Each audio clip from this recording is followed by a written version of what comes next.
voici à la frontière de la Tunisie et de l'Algérie. Maritime ou terrestre, une frontière bien gardée, depuis longtemps même, autour du fort de Tabarka.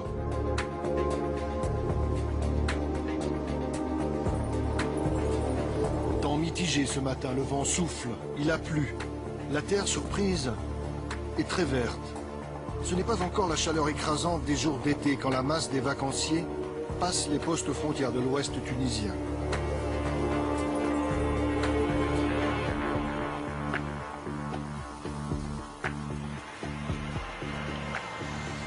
Ils sont 1 million, les Algériens, à emprunter ces routes chaque année. 1 million. Peut-être un bon signe dans cette Afrique du Nord, aux frontières parfois bien hermétiques.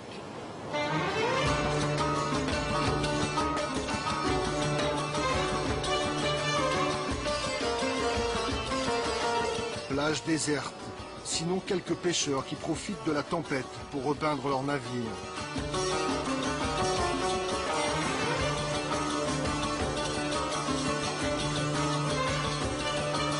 C'est la Tunisie, côté nord. Faible densité de population, paysages vierges, des plaines et des massifs montagneux, les djebels, des pointes et des caps. Au bout de cette presqu'île longue de 25 km, c'est le cap Farina qui sépare deux univers. Maritime vers Rafraf, lagunaire vers l'embouchure de la Medjerda qui prend sa source en Algérie. Libres fleuves qui coulent sans histoire et ne connaissent pas les frontières.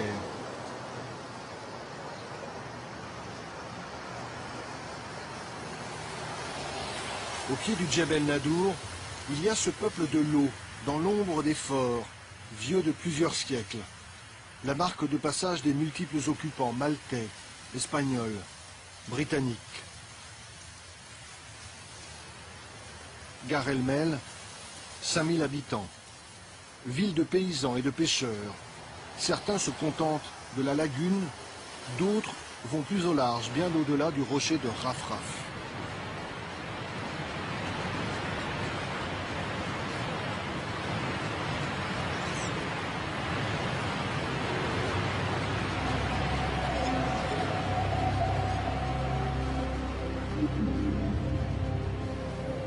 Une pointe de Tunisie dans le ventre de la Méditerranée, le Cap Bon.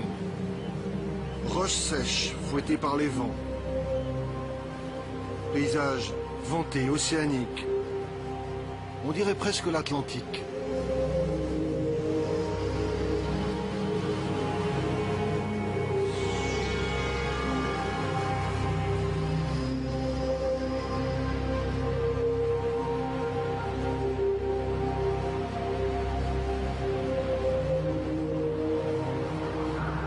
Toujours à quelques kilomètres du Cap Bon, le plus grand champ d'éoliennes de Tunisie.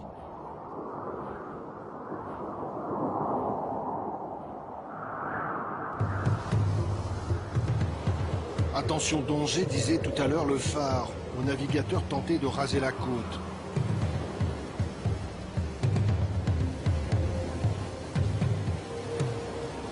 Mal en a pris à ce bâtiment rogné sur son tribord jour après jour par les déferlantes.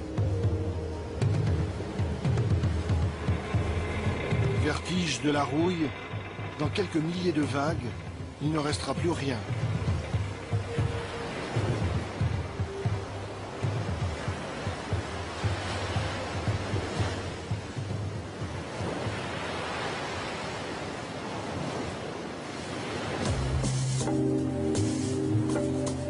Le Cap Bon a donné son nom à cette péninsule qui s'étend sur près de 80 km depuis les environs de Tunis. Terre de travailleurs agricoles et de marins nomades, frères de la houle et des embruns, rompus à une vie de débrouille et de rigueur.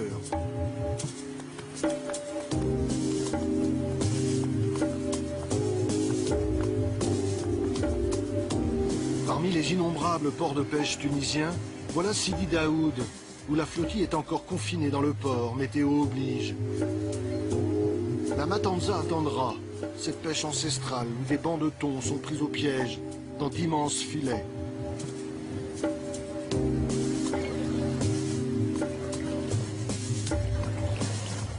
On dirait l'hiver.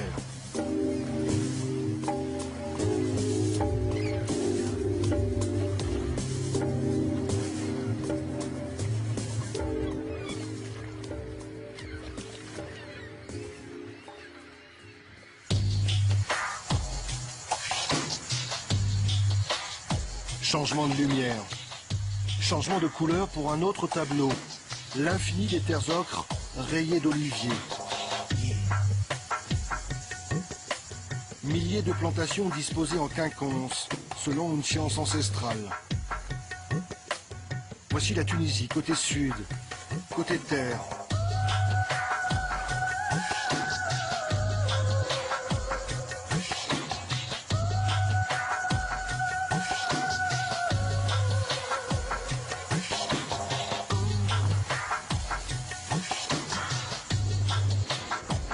Très vite, on aborde le golfe de Gabès, qu'autrefois dans la géographie antique, on nommait la Petite Syrte.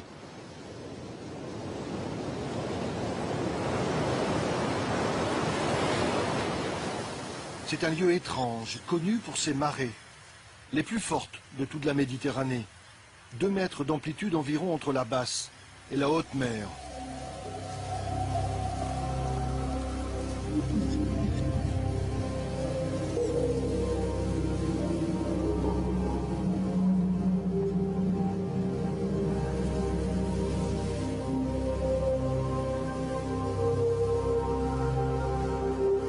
Les pêcheurs à pied ne s'y trompent pas.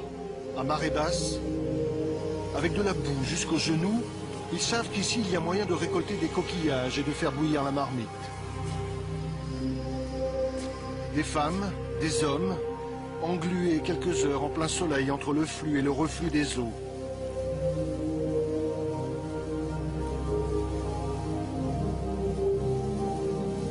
Le front qui perle et qu'il faudrait essuyer, les mains qui collent et le temps qui presse. Chaque pas est un effort, chaque palourde retirée, une victoire.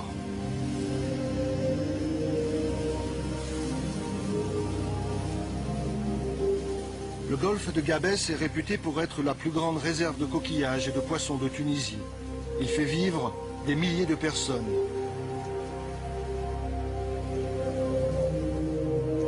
Mais qu'en sera-t-il dans l'avenir ?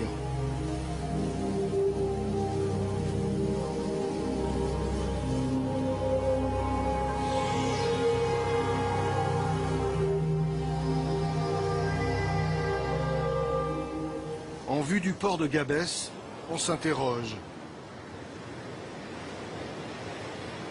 Les quais sont jaunes de soufre. Ils résument le dilemme de toute une région vouée dans les années 70 aux industries chimiques.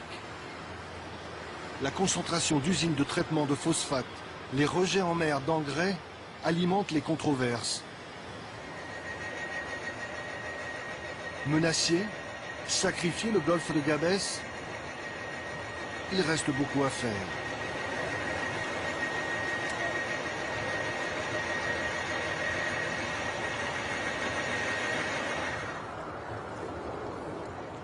Sfax maintenant, qui compte 500 000 habitants et où l'on trouve des salines rouges presque en centre-ville.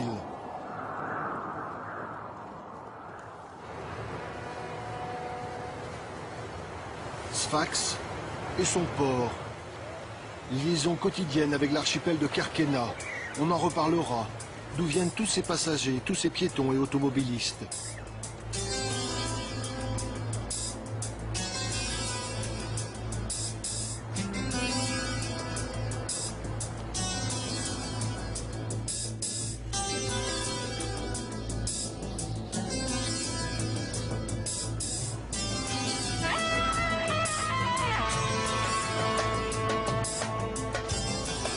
Ferries pleins à craquer encore dans le sud pour passer l'infime détroit qui sépare le continent de l'île de Djerba.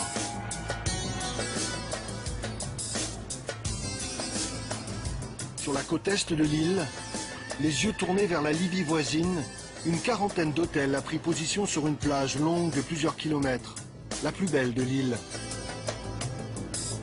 Tout y est pour subvenir aux besoins d'une clientèle occidentale fatiguée, avide de soleil et d'activité. Avec les sites de Monastir et de Sousse sur le continent, Djerba c'est le cœur de l'industrie touristique tunisienne.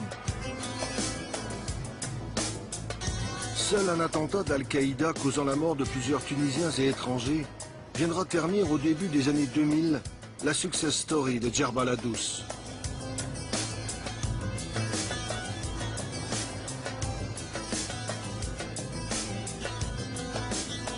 Djerba, au lieu du mélange des cultures et des religions. Une île chaude, en carence d'eau douce, au point de creuser des canalisations sous-marines avec le continent pour s'approvisionner.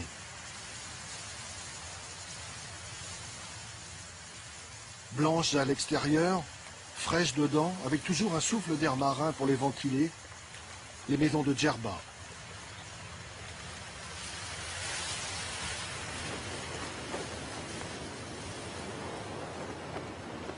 Il est 17 heures. Le vent de terre s'est levé et pousse en douceur les voiliers des pêcheurs vers le large. Il fait grand bleu près des Kerkénas, les îles où la mer est divisée en parcelles.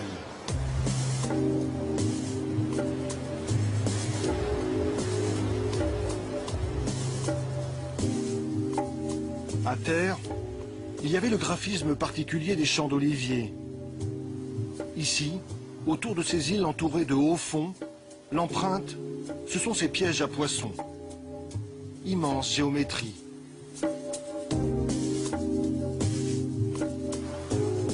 Cette nuit encore, il y aura des étoiles dans le ciel. Et s'il y a pleine lune, les oiseaux de mer n'auront pas de mal à se repérer pour trouver du poisson pris dans les pièges dressés par les pêcheurs. Il leur suffira de suivre la flèche et de se servir.